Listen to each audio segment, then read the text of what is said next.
घर की इज्जत, ससुर और बहू की कहानी। पिताजी सिविल सेवा सर्विस से रिटायर होकर घर आ चुके हैं।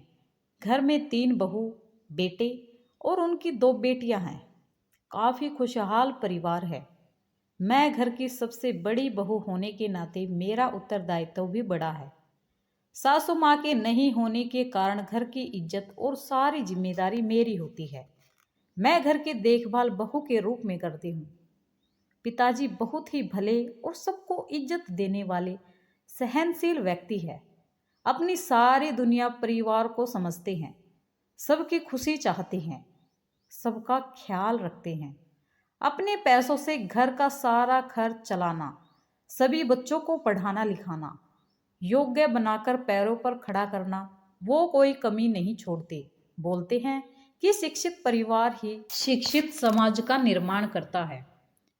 पिताजी अपने पेंशन का पैसा भी नहीं रख पाते ताकि मेरा परिवार, बेटा बहू सब खुश रहे। सबको पढ़ा लिखाकर स्वावलंबी बनाना है ताकि कोई किसी पर आश्रित न रहे। मेरा जीवन कम दिन का रह गया है। मेरी एक सबसे छोटी बिटिया रानी है। उसका भी अच्छे परिवार में देखकर हाथ पीले कर मैं निश्चिंत हो जाऊंगी। भाइयों की सबसे लाडली छोटी बहन की धूमधाम से अच्छे घर में शादी करेंगे।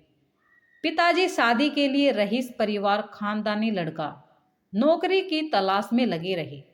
कहीं बात नहीं बनी। दहेज को लेकर चिंतित रहने लगे।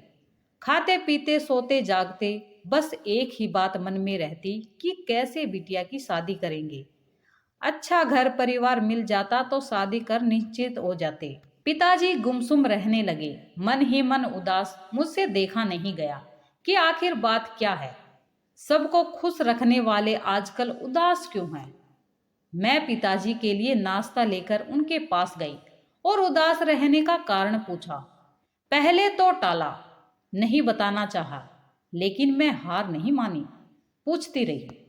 बहुत कोशिश के बाद पिताजी बोले कि बेटी, तुम तो बहू हो, सबका कितना ख्याल रखती हो। मेरे अपने 3 बेटे हैं। सारा जीवन कमाया, सब कुछ किया, पढ़ाया लिखाया, किसी प्रकार की कमी महसूस नहीं होने दी। आज वही बेटे हाल तक नहीं पूछते कि पिताजी आप कैसे हो। तनिक भी नहीं सोच रहे कि छोटी बहन सियानी हो गई है, कैसे शादी ब्याह होगा। ससुर जी बोले, बहू तुम अपने पति परवीन से बोलो ना। मैं सोचने लगी, मुझे तो अपने पति से बात किए पता नहीं कितने दिन हो गए थे। वो अपने काम में इतने उलझे हुए हैं कि अपनी पत्नी को नहीं पूछ पाते। तीनों भाई पत्नियों की सुनते कहाँ हैं।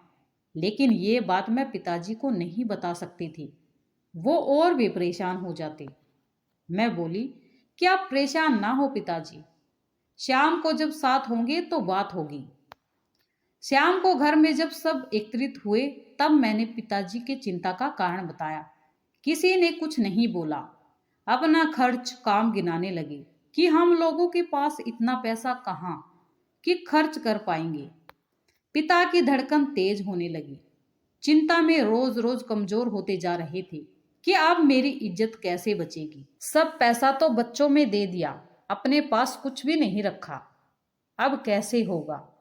अचानक मेरे मन में ख्याल आया कि पिताजी तीनों बेटों के नाम से शहर में जमीन खरीद दिए हैं, क्यों ना उस जमीन को बेच दिया जाए। घर की इज्जत का मामला है। अच्छे घर में शादी कर पिताजी की टेंशन दूर हो जाएगी। जमीन बेचने की बात सुनी तीनों भाई की बोलती बंद हो गई।